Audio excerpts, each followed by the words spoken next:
कह पैबू। ले आइब दोसर में हरारो तू घंटा बजावत रही जइबू। ले आइब दोसर में हरारो तू घंटा बजावत रही जइबू।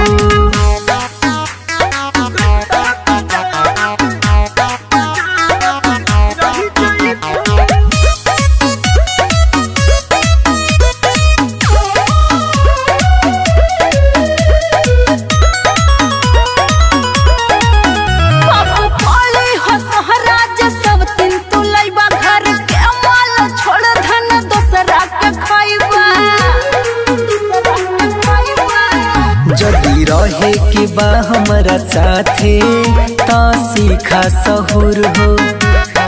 प्रेम भाव से रानी तू रहा छोड़ दा तू गुरूर हो। हमर माने बड़ी बात चाहे दिन हो या रात न तो पाई तलाक तू ढह जइबू। ले आइब दोसर में हरारो तू घंटा बजावत रही जइबू। ले आइब दोसर में हरारो तू घंटा बजावत रही जइबू।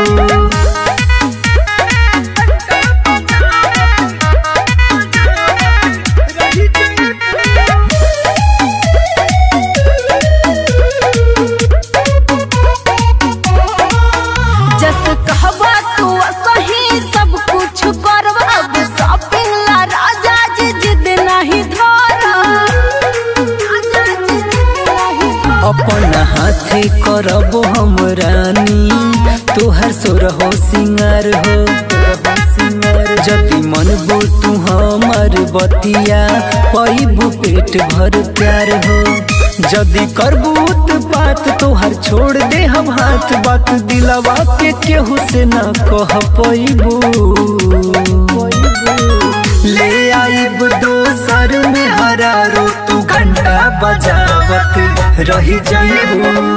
ले आइब दोसर में हरारो तू घंटा बजावत रही जइबू।